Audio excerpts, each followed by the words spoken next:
Bonsoir à tous et bienvenue à votre nouvelle édition du journal d'ici TV. Au programme ce soir, la journée d'hommage rendue aux harkis partout en France. À Gap, de nombreux élus se sont rassemblés devant le monument aux morts avec des familles de harkis. 5 matchs, 5 défaites, le bilan des rapaces de Gap commence sérieusement à inquiéter. Au contraire, le début de saison des Diables Rouges de Briançon part en boulet de canon. Et puis zoom ce soir sur le sentier de Puymaure qui a été inauguré ce week-end. Vous verrez que les élus ont mouillé la chemise. Mais avant toute chose, vous le savez, d'ici TV vous a concocté l'image du jour. Aujourd'hui, elle est consacrée à une triste nouvelle puisque c'est Paul Ragoussi qui est décédé. Il était le fils du fondateur de l'entreprise Ragoussi, grand groupe de BTP qui a œuvré et qui œuvre toujours dans la réhabilitation de Gap. On doit à l'entreprise par exemple les travaux pour le théâtre de Gap ou encore le palais de justice et les HLM de Moline. Paul Ragoussi avait 88 ans, ses obsèques auront lieu demain à Gap.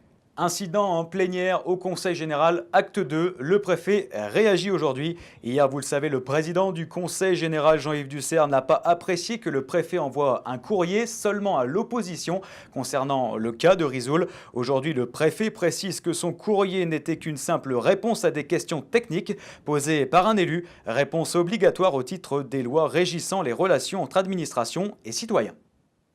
Aujourd'hui, c'était la journée d'hommage aux harkis rendue partout en France. À Gap, de nombreux élus se sont retrouvés avec des familles de harkis devant le monument aux morts. Dans son discours, le sous-préfet des Hautes-Alpes a tenu à saluer ces soldats qui ont combattu aux côtés de la France durant le conflit en Algérie. Écoutez ce témoignage d'une fille de harki qui était présente ce matin avant tout pour se souvenir du déchirement qu'a connu sa famille. C'est très important. Parce que l'histoire est ancrée ici en France. Nous sommes des enfants de harkis. Nous, quand on était petits à la base, on nous demandait souvent de nous intégrer. Or, ça n'a pas été le cas, puisqu'on est né ici en France. La France, ça fait partie de notre vie, c'est notre pays. Et donc, nos parents ont vécu un terrible déchirement entre les deux pays. Ça a été très, très, très dur. Et là en tant qu'adulte, moi, je le vis et je le comprends parfaitement. Je comprends parfaitement cette douleur qu'ont vécu nos parents. Jean-Claude Ayrault, leader du Front de gauche dans le département, prépare activement les élections municipales à Gap. Il était notre invité ce midi. Il ne croit pas un instant à une liste d'union de la gauche au premier tour avec le Parti socialiste, mais il souhaite tout de même ouvrir grand les fenêtres pour présenter une liste la plus ouverte possible et qui associerait peut-être Europe Écologie Les Verts. Écoutez Jean-Claude Ayrault.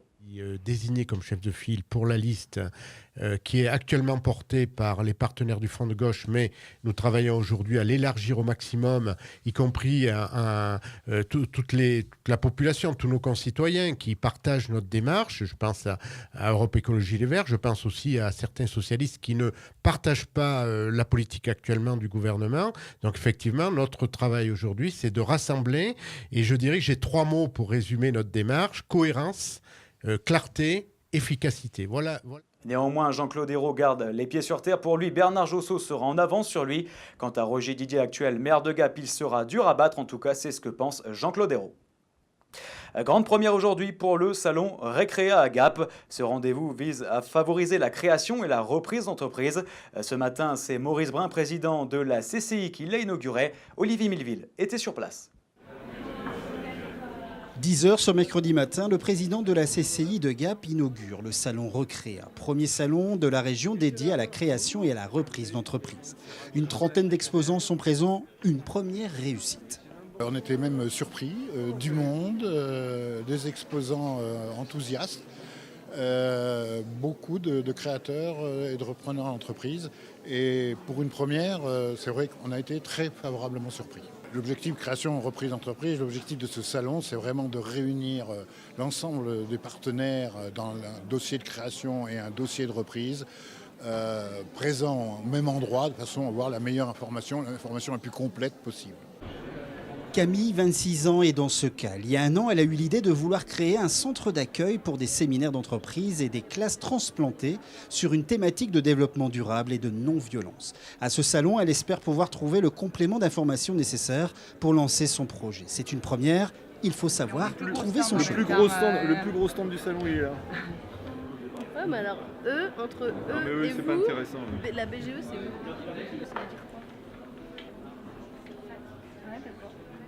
Avec le sourire et un peu de patience, Camille trouvera son bonheur à ce stand, la BGE.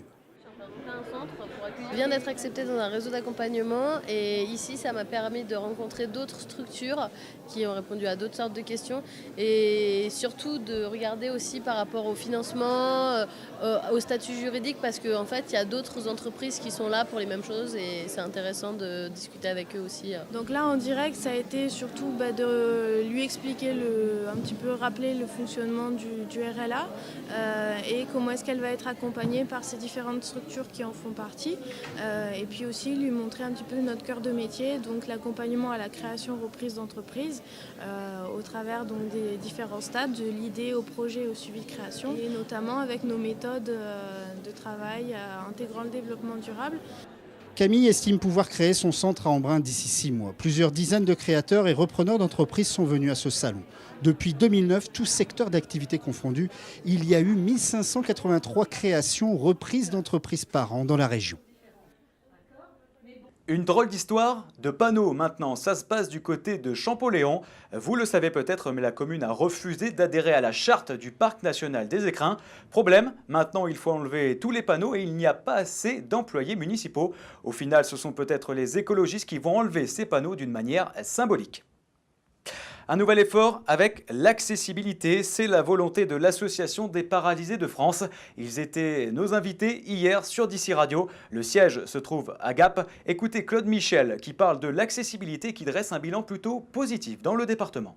Bon, moi je suis né handicapé, avant on pouvait aller nulle part et maintenant on va à peu près n'importe où. C'est vrai que 2015 pour nous c'est butoir, mais on est quand même conscient des économies de toutes les communes. Et après, nous ce qu'on aimerait c'est avoir des calendriers de façon qu'on puisse suivre les travaux à mesure qu'ils avanceront. On a fait un très bon travail de communication et c'est vrai que maintenant on a beaucoup de points d'arrêt pour les bus régionaux sont prêts.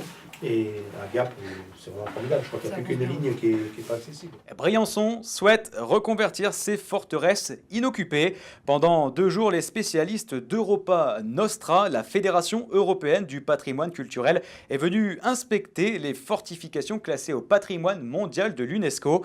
L'un des 7 sites qui est menacé en Europe. Ishik Aydemir, président du conseil scientifique d'Europa Nostra, est venu visiter donc les sites briançonnais et l'un d'entre eux a particulièrement retenu son attention. D'après mes constats, je pense que Fort de Tête doit être quelque chose d'intéressant, un site intéressant pour les investisseurs, je pense, premièrement. Pourquoi ? Parce que d'abord, il est très proche de la ville et puis il y a assez d'espace pour créer un centre avec une mixité de fonctions à la fois, donc hôtellerie, peut-être du marché, et puis des activités sociales. Je pense que ça peut devenir le 4e quartier de Briançon. Et sachez qu'un rapport sera rendu à la ville de Briançon le 5 octobre prochain. Un mot de sport maintenant avec ce chiffre, 5 défaites en 5 matchs pour les Rapaces de Gap. Hier, lors du derby face à Briançon, ils se sont inclinés 6-3. De son côté, Briançon cartonne, 6 matchs joués, 6 victoires. C'est vraiment l'équipe en forme de ce début de saison. Écoutez Luciano Basile qui était au micro de DC TV hier après le premier derby de la saison. Et c'est une bonne victoire pour nous parce que voilà, ça fait 3 victoires. C'est un gros pas vers la qualification pour les quarts de finale. Hein. On a maintenant 6 points d'avance sur Gap. C'est un gros pas déjà fait pour les qualifications en quart de finale. Avant tout, c'était notre objectif. Toujours un grand plaisir d'écouter Luciano Basile sur DC TV. Allez, chose promise, chose due, maintenant on va faire un saut du côté du sentier de Puymaure. Il a été inauguré ce week-end, Adrien Citeau était sur place et il a pu voir que certains des élus ont mouillé la chemise. Rendez-vous pris devant la maison de l'office de tourisme de Gap, place Jean-Marcelin. Les randonneurs, appelons-les comme cela pour l'occasion, s'étaient réunis pour participer à l'inauguration du sentier qui relie le centre-ville à la colline de Puymaure tout au nord. Les courageux, parce qu'ils le sont, prennent la direction de l'école primaire de Sévigné. C'est juste après que les choses sérieuses commencent. Un petit sentier pointe le bout de son nez et la pente se raidit en signe d'avertissement.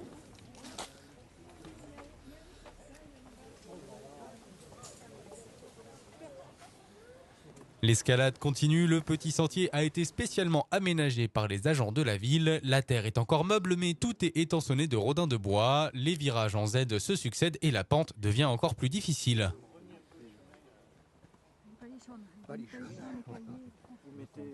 Mais la ville se dévoile peu à peu à travers les arbres et les courageux aperçoivent le sommet. Une brise salvatrice les accueille et déjà les curieux s'affairent autour des tables de renseignement installées cette semaine et qui expliquent l'histoire de Puymaure à travers les âges. Jean-Pierre Jobert, conseiller municipal et historien à 16h, nous la conte. Puymaure est un lieu stratégique de la ville de Gap au XVIe et XVIIe siècle. Puymaure s'est associé au nom de Lesdiguières, le dernier connétable de France, duc né à Saint-Bonnet.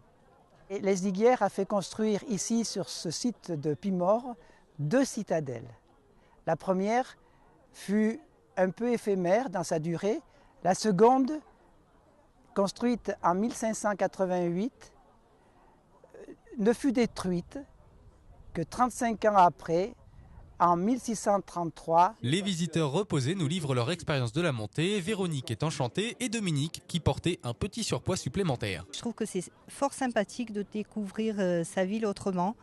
Et c'est tout près, donc c'est facile et c'est agréable. Moi j'avais un handicap de 20 kg, donc avec le bébé et le sac. Donc c'est physique, mais ça ne peut pas être fait en poussette, mais c'est faisable, quoi. Le sentier sera encore aménagé de petites haltes stratégiques, d'une part pour souffler pendant la montée et d'autre part pour pouvoir admirer le paysage. Encore de belles images pour clôturer cette édition. L'actualité d'ici continue sur d'ici.fm et sur d'ici TV. Merci de rester en notre compagnie.